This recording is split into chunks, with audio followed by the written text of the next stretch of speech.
దోచుకొనబడకపోయినను దోచుకొనుచుండు నీకు శ్రమ. నిన్నెవరూ వంచింపకపోయినను వంచించుచుండు నీకు శ్రమ. నీవు దోచుకొనుట మానిన తరువాత నీవు దోచుకొనబడెదవు. నీవు వంచించుట ముగించిన తరువాత జనులు నిన్ను వంచెదరు. యెహోవా, నీ కొరకు కనిపెట్టుచున్నాము, మా యందు కరుణించుము. ఉదయకాలమున వారికి బాహువుగాను ఆపత్కాలమున మాకు రక్షణాధారముగాను ఉండుము. మహాఘోషణ విని జనములు పారిపోవును. నీవు లేచుటతోనే అన్యజనులు చెదరిపోవుదురు. చీడపురుగులు కొట్టివేయునట్లు మీ సొమ్ము దోచబడును. మిడతలు ఎగిరిపడునట్లు శత్రువులు దానిమీద పడుదురు.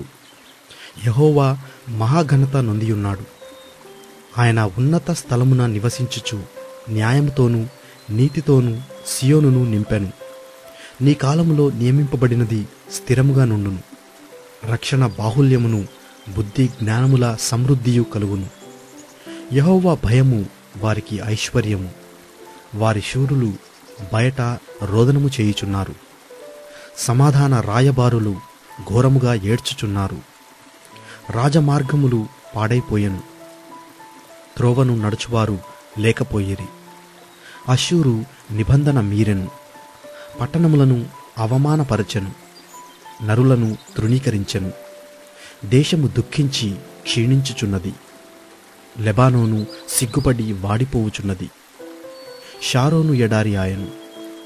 బాషానును కర్మేలును తమ పట్ల ఆకులను రాల్చుకొనుచున్నవి. యెహోవా ఇట్లనుకొనుచున్నాడు, ఇప్పుడే లేచెదను, ఇప్పుడే నన్ను గొప్ప చేసేదనెను, ఇప్పుడే నాకు ఘనత తెచ్చుకొనేదను. మీరు పొట్టును గర్భము ధరించి కొయ్యకాలును కందురు. మీ ఊపిరియే అగ్ని అయినట్టు మిమ్మును దహించి వేయుచున్నది. జనములు కాలుచున్న సున్నపు బట్టీల వలెను నరకబడి అగ్నిలో కాల్చబడిన ముళ్ళవలెను అగును. దూరస్తులారా ఆలకించుడి, నేను చేసిన దాన్ని చూడుడి. సమీపస్తులారా నా పరాక్రమమును తెలుసుకొనుడి. సియోనులోనున్న పాపులు దిగులు పడుచున్నారు. వణకు భక్తిహీనులను పట్టెను. మనలో ఎవడు నిత్యము దహించు అగ్నితో నివసింపగలడు? మనలో ఎవడు నిత్యము కాల్చుచున్న వాటితో నివసించును?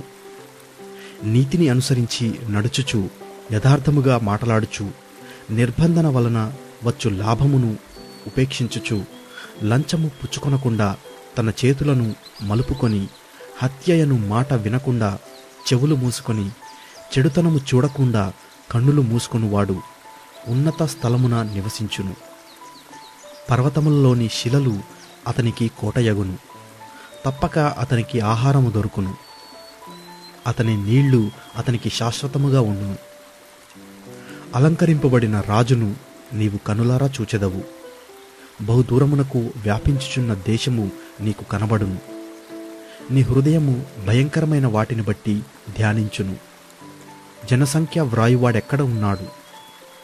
తూచువాడెక్కడ ఉన్నాడు? బురుజులను లెక్కించువాడెక్కడ ఉన్నాడు? నాగరికము లేని ఆ జనమును, గ్రహింపలేని గంభీర భాషయు, నీకు తెలియని అన్య భాషయు పలుకు ఆ జనమును నీవికను చూడవు. ఉత్సవ కాలములలో మనము కూడుకొనుచున్న సియోను పట్టణమును చూడుము.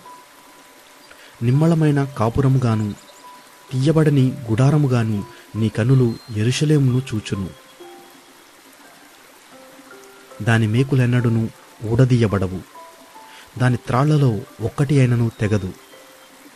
అచ్చట యెహోవా ప్రభావము గలవాడై మన పక్షమున నుండును. అది విశాలమైన నదులను కాలువలను ఉన్న స్థలముగా ఉండును. అందులో తెడ్ల ఓడ ఏదియూ నడువదు. గొప్ప ఓడ అక్కడికి రాదు. యెహోవా మనకు న్యాయాధిపతి. యెహోవా మన శాసనకర్త. యెహోవా మన రాజు. ఆయన మనలను రక్షించును. నీ ఓడ త్రాళ్ళు వదిలిపోయెను. ఓడవారు తమ కొయ్య అడుగును దిట్టపరచరు. ఓడవారు తమ కొయ్య అడుగును దిట్టపరచరు. చాపను విప్పి పట్టరు. కాగా విస్తారమైన దోపుడు సొమ్ము విభాగింపబడును. కుంటివారే దోపుడు సొమ్ము పంచుకొందురు. నాకు దేహములో బాగులేదని అందులో నివసించు వాడెవడును అనడు. దానిలో నివసించు జనుల దోషము పరిహరింపబడును.